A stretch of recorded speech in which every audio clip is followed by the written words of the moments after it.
Welcome again to the Chatterbox with yours truly, King Jacob, man. We're in the building on the Stumping Thursdays with another star-studded episode with a special guest who needs no introduction, but we'll do what we do and introduce him to the audience at home. So live tonight, we have, BHype TheVebral, What's Chi-Town. We're in the building, man. So what's up, BHype? Man, what's good, man? I'm just here vibing, chilling with you, King Jake. What up, bro? Man, everything good, man. Everything good, man. As long as we on this side of the dirt, we all right. Yeah, exactly. Can't complain. You know what I mean? So we all right, man. So for the people who don't know at home, man, who is BHype TheVebral, man? For those that don't know who I am, BHype TheVebral. I'm Twista hype man since day one. The legendary Twista from Chicago. You did? Okay, so what all comes with BHype TheVebral? Oh, energy. Energy. Yeah, a lot of energy. You know what I'm saying? Fun. It's just that them the best two things to describe me. Energy and fun. I heard that, man. So you said you've been in this business for a long, long time, man. So when did you actually start the music business? Actually, me and Twista signed our deal in 91. But we've been friends since we was like 12, 13 years old. But we professionally signed the first deal in 91. 91. And how old were you guys when you first signed your first deal? We 18, 19 years old. 18, 19 years old. First Yeah. time. Okay, so everybody know who Tongue Twister is. He's in the Guinness books of World Records and all the Yeah. above, and so so what was it like? You and Twister been rocking since y'all was 12 or 13 years old. And Yeah. so when did you guys discover that you had this gift? It just happened. Twister was the one that always pushed us to do things. Me and his brother was in the street, and he was the one that was always rapping and writing and drawing, doing art, cutting hair or doing something. So he, back in the day, he used to beatbox and he used to write the songs for me and his brother. He wasn't even rapping back then, So when Dougie Fresh came out and Sligger came out with the show, and he realized you could beatbox and rap, and that completely changed his life. You know what I'm saying? So, and then we watched the movie Crush Groove. Once Crush Groove hit, we were like, okay, this is what we want to do right here. Okay. And so, upon you guys knowing that y'all had something special, when did you guys, like, before you guys got the deal, you guys had recorded previous songs, right? Yeah. It was a bunch of talent shows. See, Twista wasn't rapping that fast back in the day, so I couldn't even tell you when out the blue he just started doing that. You know what I'm saying? I couldn't tell you because he was more complex, straightforward when it come to rapping. Because if you go back and listen to our first album, Running Off at the Mouth, you'll see he rapping straightforward. You know what I'm saying? It's a couple of songs where he in there where he's snapping a little fast, but he didn't really kick it off, man, until, later on down the line. Okay. So with that being said, you guys already had some music out there. So how did the streets feel, you guys? The streets weren't feeling us like that back in the day. They wasn't ready for his style. You know what I'm saying? A lot of things that made us stand out back in the days was, first of all, was his style. He was in the Guinness Book of World Records, and also the way we performed on stage. It was electrifying. We made sure we left a mark on stage, no matter what was going on, because a lot of people didn't understand the fast flow back then. Okay. So back in the early 90s, man, what was that whole hip hop music scene like in Chicago? Well, back in the day, 90s, it's like a lot of underground rappers. You had the Ill State Assassin was a big crew on the South Side. You know what I'm saying? That was holding them down. They was like the Wu-Tang of Chicago. You know what I'm saying? Then you had our crew, the Speed Knob Monsters. You had D.A. Smart. So you had it was a lot of hip hop going on. Back up. I know that name, D.A. Smart. Oh My yeah. God, my God, I know that name. You know that name been traveling down south for over 30 years. Oh yeah. Yes. Yeah, DA yeah, been. yeah. D.A. Smart been, man, like a lot of, like, for people who are in Chicago that don't know this, a Yeah. lot of people know who D.A. Smart is all over the country, man. Yeah. That's who A we look. lot of people, man, and you, man, he showed people from other states a lot of love, man. Oh yeah. Oh yeah. He's one of the brothers ever, man. And he was one of the guys we looked up to doing it. So we, we had good brothers around us. Oh yeah. Right. Okay, DA. okay. And so upon you guys dropping the first single, and um did the local DJs pick it up, or did you have, dance teams from the streets that vibe with y'all, or how did that work for y'all? Oh yeah, we definitely had, back in the day we had the street teams back in the day. The labels paid for the street teams. So, we was on Loud Records. So we had the little money behind us to the point where we was gonna make sure we was being heard all over. So he was gonna feel us one way or another, you know what I'm saying? And then the way he rapped was just very different. You know what I'm saying? But people picked up when you got a machine behind you, like today, you got a machine behind you. You'll hear so much music that, man, why have they study playing that? You study hearing this. Eventually, some stuff rub off on you, and you be like, man, I'm just, you know what I'm saying. But it's just that his style was so different, people couldn't understand it. Of course, we had to come with certain singles that the DJs would pick up on, you know what I'm saying, to make them understand, like, oh, okay, let's go back to this now. So it was a lot of marketing going on.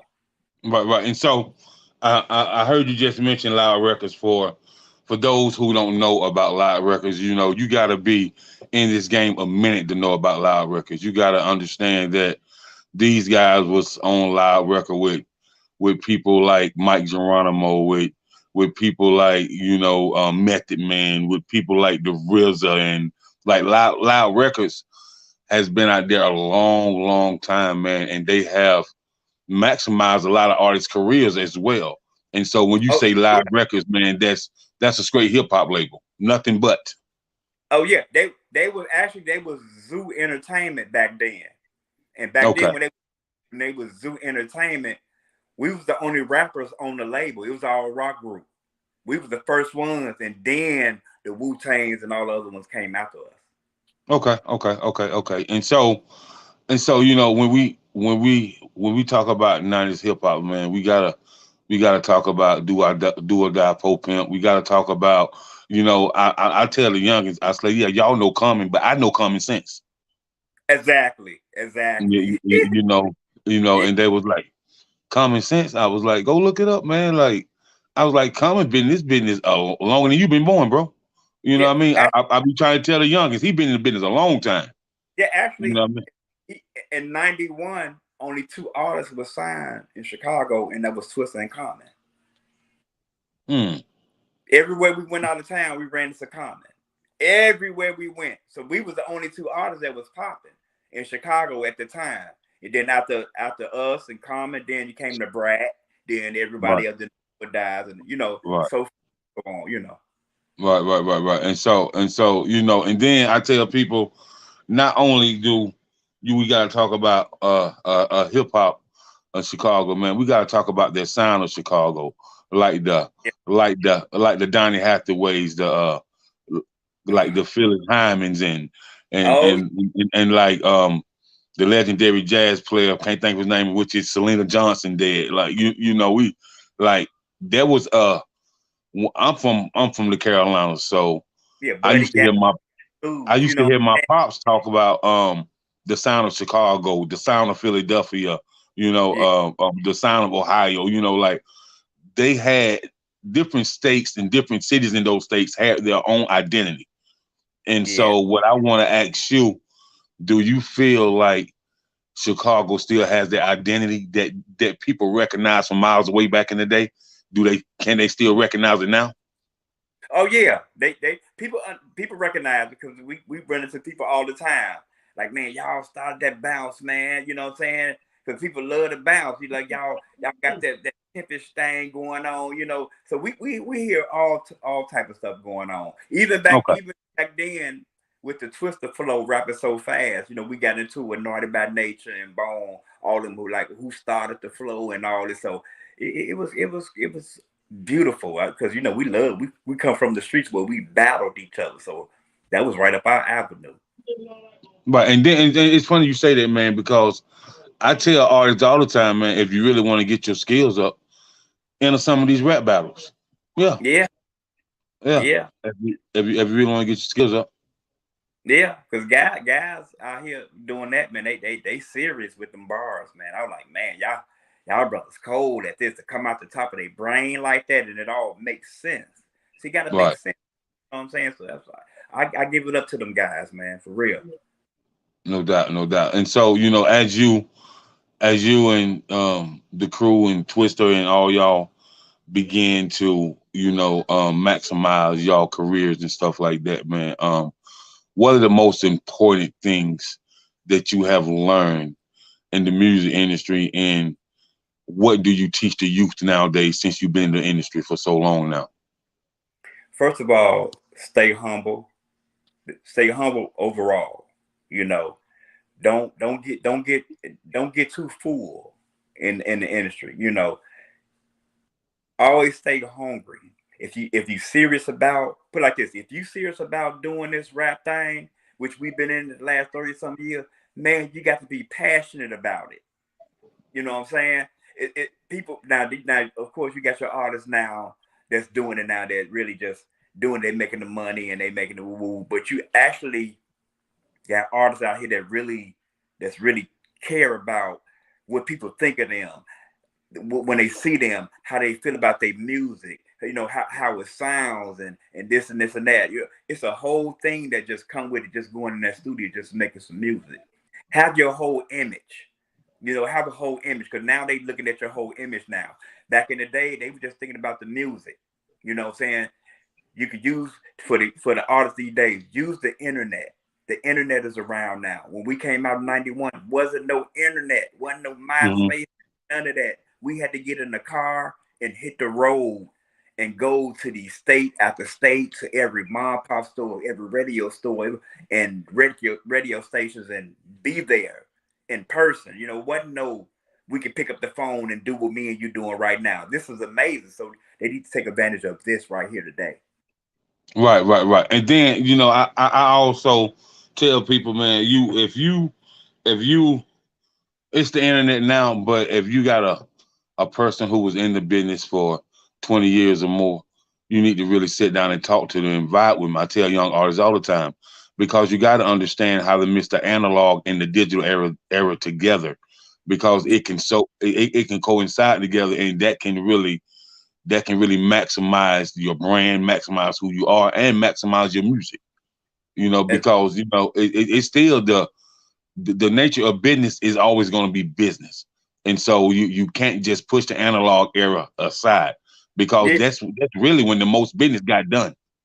Yeah, and people got to learn how to work with each other. You know, sometimes there's so much hatred out here. You know, a lot of the young cats might hate on the OGs. A lot of the OGs don't understand the young cats, what they doing. You just got to understand each other. You know what I'm saying? Sit down and talk. Maybe pay attention. Maybe if you pay attention to how the person is and their personality, and maybe you'll understand their music, you know. And that's a things going on now, you know. People putting their whole personality into their music. So go learn the person. Then you might understand their music, instead of saying, "Nah, I don't like that. I don't understand where it's coming from. It sounds garbage." Like, no, evidently it's on the radio. It's being played constantly. Somebody like it. He's doing something right. He got enough people backing him to the point where all you hearing is his music, and you saying you don't like it. You need to figure out what he's doing to get your shit popping. That's right. You're absolutely right. And so for you, man, on the business side of the music business, what was it like for you mentally and emotionally when you first seen the first contract you ever seen in front of you? We young, not knowing. To be honest with you, young, not knowing. Have to go get lawyers because you can get so geeky, like, oh man, we got this contract. Ooh, we finna make it. Ooh. But you got to really think about what's in the contract. What is it saying? You know, what's you got to read between the lines. You might be signing a contract and they give you a certain amount of money. Next thing you know, you got to get these people 20 albums. You know what I'm saying? Or this many albums, or you got to do this many appearances, or you obligated to do this and you obligated to do that, and you got to be over here. You obligated to do that because you signed that paper and you didn't read what they had in there, and then you got to give them their money back before you even get paid. So you get your money. The label get their money. The producers get their money. Everybody get their money before you. So you got to read that, read the contract, man. They got to read them papers, man. Because it ain't all what you see on the videos with all these jury and woo. Because most of that shit they got is excuse me, but it's rented, you know. Right. Huh. Yeah, you heard what that man said. He said most of it's rented. It ain't even theirs. So so with that being said, man, artists need to learn contracts and negotiations and agreements. And so many artists don't know there's so many ways to get paid in the music industry. Can you kind of speak on that a little bit, you know, as far as the royalties and the point system and ways people can get paid? Look, listen, I'm still learning that myself. Yeah. You know, and look, I ain't ashamed to say it. I might have been in the industry so long, but guess what end up happening is I'm been the back man, Twista hype man for.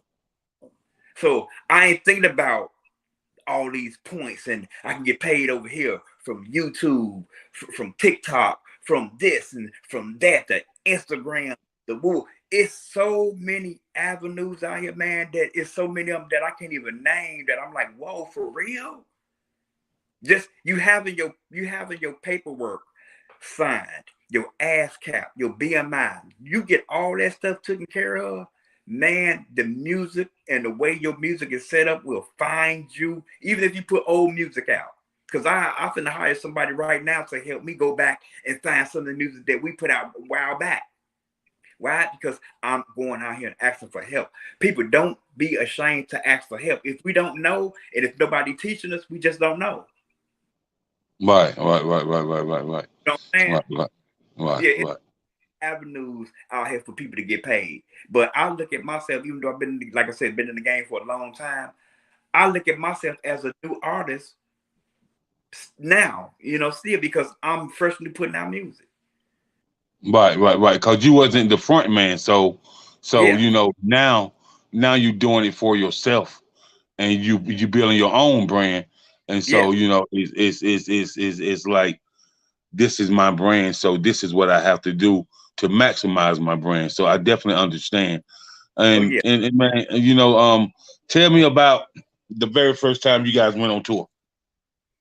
Actually, I could put like this. It was so long ago. The very first show we did. The very first show we did, I think we was in Milwaukee, and it was with MC Breed. Rest in peace to MC Breed. It was with, wow. And actually, that was my first show, actually with Twista, because him and DJ Jahad was out doing a thing already, but he wanted to spice up his show a little bit more. So he brought me in, and that first show, man, was amazing. The response from the people was amazing. The energy, you know what I'm saying? Because now you got the way he's snapping on stage with the lyrics, and I'm jumping around. Ooh, you know, it was just, man, it's just electrifying. You know, they used to compare me to Flavor Flav back in the day when we first started, and that's a big honor to me. You know what I'm saying? Because that's who I studied up to, is Flavor Flav, doing what I do as a hype man. Right. Okay. So that's what's up, man. So, during that time, man, when you and Twista and all y'all was on on tour together, man. So y'all kept a solid foundation for a long time, man. And so I see a lot of artists, they don't really know how to keep that solid foundation, man. So how did that solid foundation work for you guys, man? Because we know who we play our role, we play our part.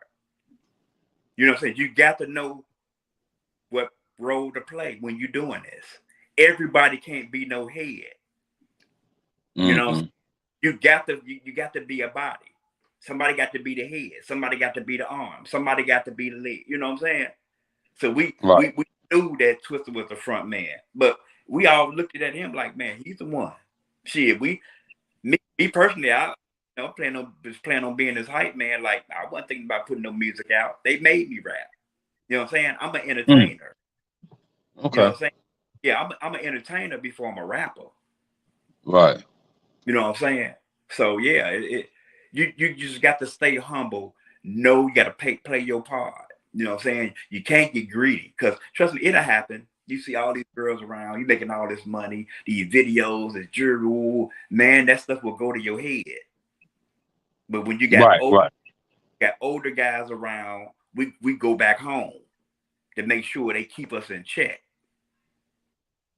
You know what I'm saying? You have to have somebody on the outside looking in, like, hey, you know, who you think you think you're bigger than everybody? Well, nah, because we know where we come from.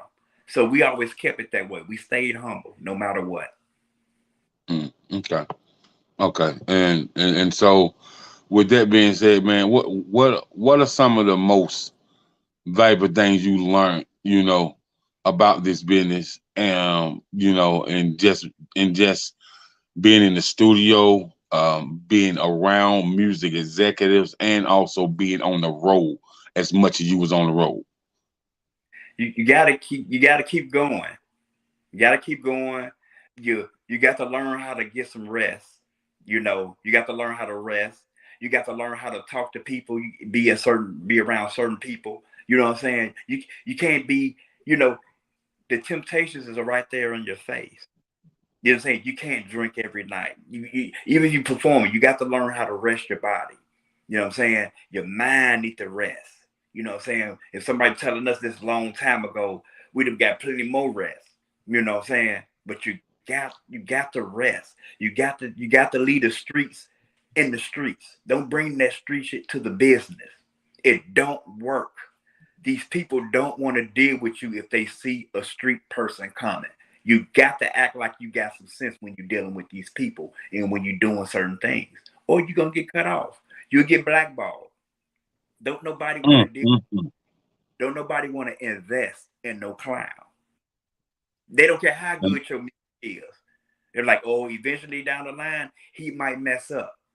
Or you got some labels that like, no, let's get we can out of him now because we know he's finna go. Let's put this insurance on these clowns, and they gonna kill each other off, but we gonna get some money because we got insurance on them, and all this. We gonna make some money. Woo, after he dead. Woo.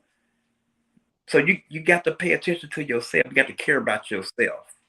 Think before y'all do something, because that wrong mistake could change the rest of your life. You heard what he said, man. He said, "Think before you act, and stay humble." And man, you got to separate the streets from the business, man. If you gonna be in the streets, then your business is gonna crumble. He said that. He's been around over 30 years. He's just seen what they do, and he's from Chicago. And so, as we see on the news of what's going on in Chicago and what happens a lot when it comes to our young people, man. And my question is, listen, man, I got a god sister living in Chicago. I got friends in Chicago, and these are some of the most respectful people I've ever seen in my life. And so don't let the news tell you that Chicago is always a war zone. It's not, because it's a lot of people that I know in Chicago, nurses, doctors, and lawyers, and school teachers, and own nonprofits and stuff like that. But go ahead.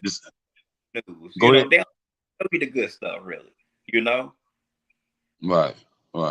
And so with that being said, like, I remember me listening to King Von about 4 years ago, Mm-hmm. and he was a sensation on SoundCloud. And then I remember I get a call and be like, "Hey Jacob, man, you seen the news, man?" I said, "What you talking about?" I said, "Man, King Von just got killed in Atlanta." And so, at the height of his career, when he had about 20 million on the table, he get he get killed. And Yeah. so it's back to what you said, man. Like, man, you got to separate that stuff, man. Like, man, you got to leave them streets alone, man.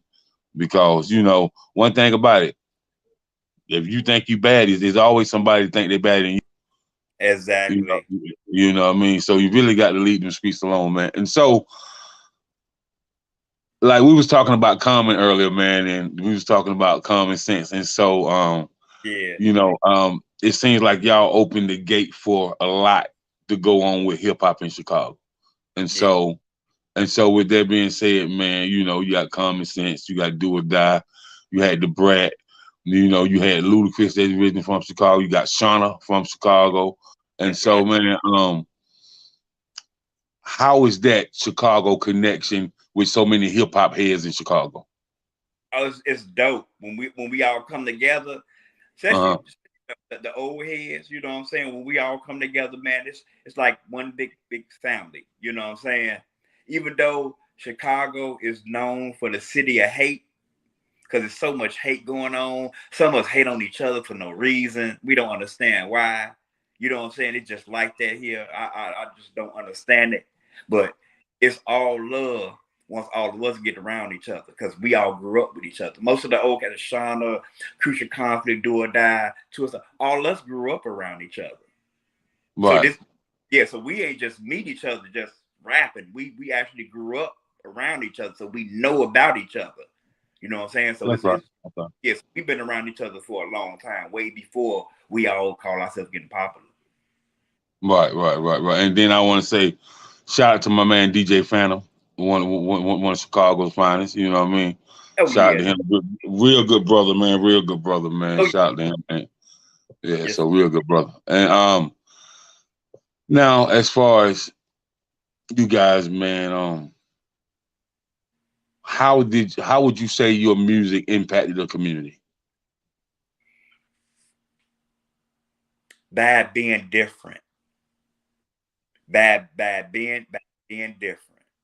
You know, flowing to certain melodies that people couldn't flow to, or flow a certain way with certain cadences. You know what I'm saying? So we brought a whole rap vibe to the industry. You know what I'm saying? And the killing part is, me and Twista was in the car one day. He said, "You know what?" Because AK from Do or Die came to him to do the Poppin verse. And Twista was in the car. He said, "You know what? I'm finna change the industry with this one verse." He said that out his mouth. And when he went in there and recorded Poppin, next thing you know, the whole industry started rapping the way he started rapping. Listen, man, I'm gonna tell you, man. We was uh we got listed down south, right? Uh-huh. When that Pope Pimp came out, man, uh, everybody had on them derby hats like people from Chicago. Yeah. The whole vibe was different. Like that Pope Pimp thing was a whole man. Yeah. It The was whole just a whole vibe. It was across the nation. It was just a whole vibe, man. Yeah. Yeah. Whole vibe across the nation, man. And people was loving it.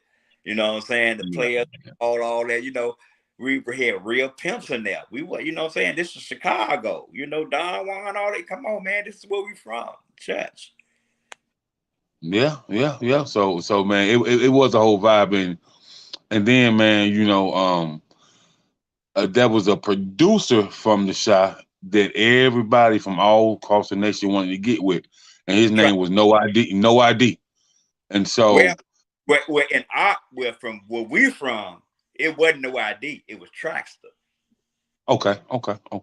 But I Yeah. know as far as in the South, man, when No ID first came to Atlanta, Yeah. and when he came to the Carolinas and Miami and Orlando and Daytona, like Yeah.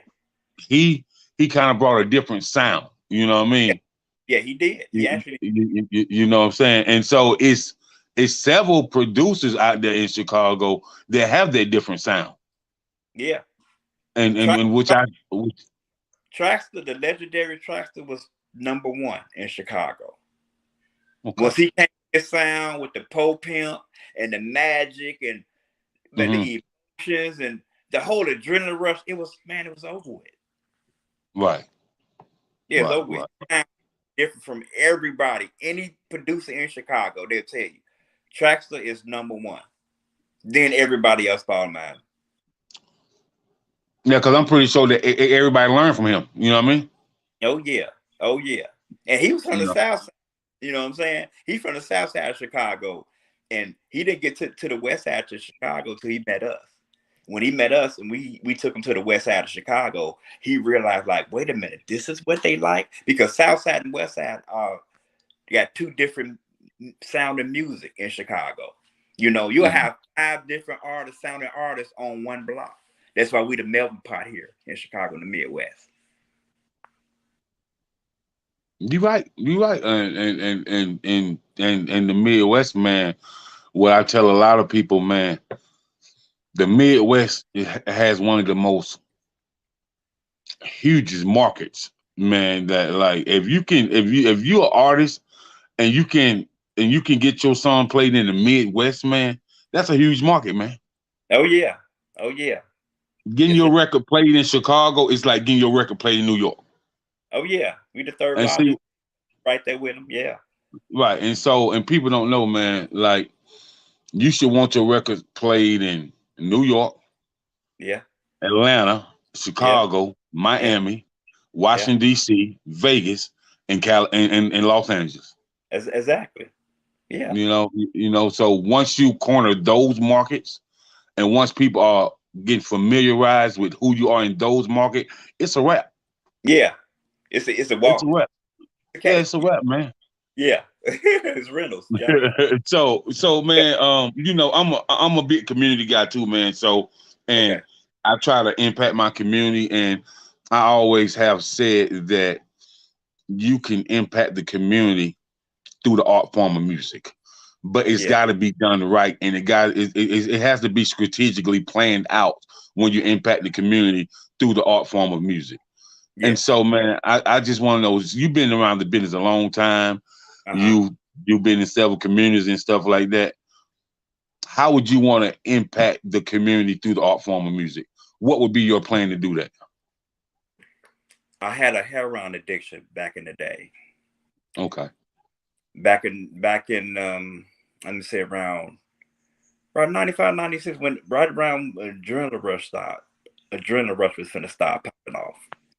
You know, people don't understand. You know, I come from a background of drug dealers and drug addicts. You know, that's all we seen growing up in the neighborhood and stuff like that. So I was one of the brothers that end up doing heroin, you know, and doing the drugs like that, to the point where it affected my body in a way that it destroyed everything around me.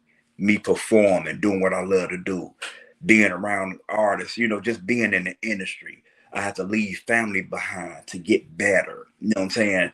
Had to leave kids behind and stuff like that. So, and I've been clean right now for 22 years. And the thing, what I mean by that is, man, I put my heart to realize that I cannot let my kids see me look crazy. You know what I'm saying? So I completely left everything behind, the music behind. I left Twista behind, went to a little small town in the country, rehabilitated myself, because I did the rehabs and all that. That stuff didn't work because I still went into the same area. So that didn't work for me. So I had to completely leave the state. When I left the state, I started working a regular job, became a regular person. Next thing you know, bam, this is around 97. Woo, woo, woo. Twista ended up calling me 2005. All these years later, because I disappeared. He ended up getting a hold of me in 2005. We end up talking and woo, and then we end up getting back together and everything. And I just been 100%, 150%, 300% better ever since. And I've been clean. So my story, but I want to leave the impact on the music. Like, okay, I was down, but guess what? I bounced back up harder than I ever did before, and making good music. Right, right. And so it's Drugs, so no, much it's so much pain, it's so much yeah, healing, and it's so much deliverance in your story. And yeah, so, man, let's talk about this for a minute, because you know, from the dialogue of this interview, um, you are way much more than music, you know, and your story is way bigger than music, and yeah, and your inspiration to impact and inspire others is bigger than what you did in music. And so, man, you know, you say you had a heroin addiction and you had to alleviate yourself and walk away from everything, go out yes, to a little quiet place in the country and rehabilitate yourself. Now, when you say rehabilitate yourself, that's like hard, man. That's really hard. People don't have the yeah, willpower. They yeah, don't have the spiritual awakening, and man, they don't have the mental capacity to do that. And yeah. so, how did you do all of that, man? Because that's remarkable to me. The way I did it, it was very weird. I put it to you like this. I'm gonna break it down to you. The way I end up shaking it is my body. My body was putting me through a pain that I couldn't deal with it no more. And what I meant by a pain is that, when you do heroin, that's a drug that controls your body. You need it to survive. You could do a bag of heroin, and that's enough to just get the sick off, but not enough to get you high. So you have to do more to get you high. You just got enough to get your sick off. But my thing is, see, people know your mind is very powerful. Very powerful. My mind knew, in the back of my mind, I knew I wasn't supposed to be doing this drug, but I still would do it anyway. I would toot the blow, because I would toot it in my nose. I never shot it up or anything. I would sniff it, get the little straw, sniff it up. After I sniff it, I would throw up, have that reaction, and then once I threw that, I'm good. After a while, I knew I wasn't supposed to be doing this. The throwing up started happening before I started getting high. Mm. So I'm like, wait a minute. This starting to happen before I'm getting high. I'm usually getting high first, and then this happened. Then I'm in my mellow mode. Now it's starting to affect my body to the point where I'm hurting, my stomach pain. And so I'm like, okay, let me figure something else out. The last day I decided to do this, I'm 3.5 hours away. I'm staying in Shelbyville, Indiana, outside Indianapolis, Indiana. I'm 3.5 hours from Chicago. I'm driving on the expressway, coming to Chicago to get me a bag of heroin. Halfway here, I'm started throwing up because I'm like, I know I'm not supposed to be doing this, but I got to go get me a bag, Mm-hmm. I'm driving, I get to Chicago, pull over again, throw up again, sick, like, oh, okay, boo, get back in the car. Now I get to the place where I'm finna get my bag blow. Finna get my blow now. Mm-hmm. I go to the spot, I get the bag blow. Bro, I walk to my car, opened the bag blow up, looked at it, threw it all on the ground, and got in my damn car and drove 3.5 hours back to Chicago. And I never touched it again because my body was kept hurting so bad to the point where, like, okay, it's killing me. The rehab not working. God said, you know what? If you're not Listen, to me this way, I'm gonna get you to listen to me this way. And listen, that's BHype. Listen, man. God put that thing on you, man. He was like, okay, okay. I've tried, but this yeah, is what we're gonna do. Like, I'm gonna save you from yourself, and that's what yeah, happened. yeah, And that's what happened, man. And you know, and I salute you for that, man. I salute you some more, and I'm gonna always salute you, man. And man, you just gonna be a blessing to others for the rest of your life. because some people never make it out. Some people never make that turn where they can stop. And you have been clean for 22 years. And that says a lot about, about how the Holy Spirit convicted you, Yeah. about how your mental capacity was clear, and and how you had to open your emotions up to love yourself again. So you had to fall in love with yourself again in order to Yeah. do that. Yeah. All over again. Yes. And Yeah, man. people say just pay attention to myself, and then if I love myself, I can love others the way that's need to be loved. That's right. That's right, man. That's right. And you, like I said, I salute you for that, man. And so that's why I think, from what you've been through, as far as being in the music, being addicted to heroin, overcoming, you getting delivered, Yeah. I think it's room for you, in the nonprofit world. I think it's room for you, doing seminars and traveling all over the country talking about addiction and how you can overcome addiction. Like, I it's would. room for you to do a lot of different things, man. A lot of Yeah. different things. So That so would be man, that don't. would be actually that would be a dream of mine to go and talk about things, because I'm not scared to talk about it. You got to talk about it to overcome it too, as Mhm. well.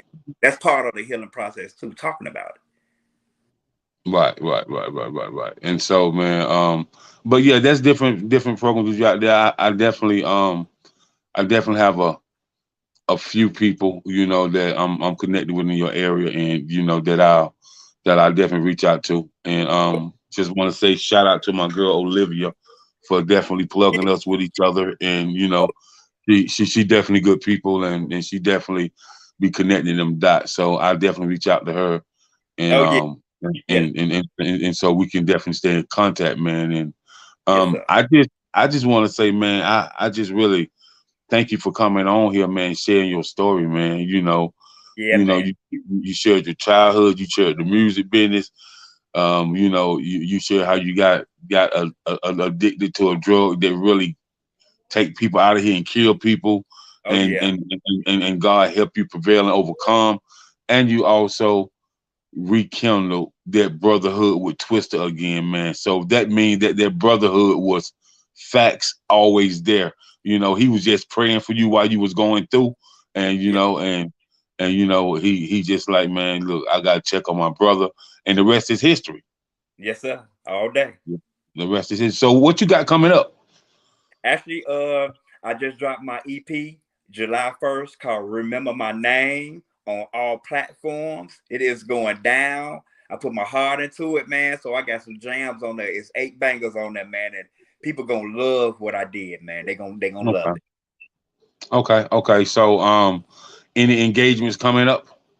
Actually, right now, I'm preparing to shoot more videos. As far as the title track called "Remember My Name," because I got a video for every track on there, pretty much except for a couple of them. So I'm gonna Okay, go and shoot the rest of these couple videos, and I will have a video for every song on the EP. okay. So any any And, features that we should look for on the EEP? oh yeah, actually, I got my singing partner on there. His name is Grits. He did a beat on there called "What We Doing," but he also singing on there as well. Then I Okay, got one of the little younger guys named Bodie Dieter from Harvey, and actually another guy named B Scott from Joliet. These R&B singers, except Bodie Dieter, he's a rapper. But I got I'm doing it for the ladies, but mostly I want people to hear me. You know what I'm saying? That's why I call it "Remember My Name." When you listen to every track on here, you can be like, okay, this boy did his thing on here. He snapped for the city of Chicago. He put a classic together. okay. That's what's up, man. That's what. So, how can fans, friends, family connect with you on social media? Where do they follow you at? My IG is TheVebral. My Twitter is TheVebral. So you can get a hold of me through either one of those. My Facebook is Jonnie Euell. They made me put my real name on there, which is okay because I don't do nothing bogus in the street anyway. I'm all legit over here. You know what I'm saying? So yeah, Right, just right. you know what I'm saying? Or just hit up that girl Olivia. You know what I'm saying? She gonna have a lot of things popping for me, man. So I got to make sure my sister's straight. You know what I'm saying? Okay. Most Yeah, definitely, man. Most definitely. I yeah, want to thank you for coming on here, man, chopping up with me, man. I really appreciate you, man, and I look forward to bringing you back again, man. And I look forward to building with you, man. And just want to thank you once again, my brother. And I want you to stay blessed, be encouraged, and man, and just keep inspiring people from across the globe, man.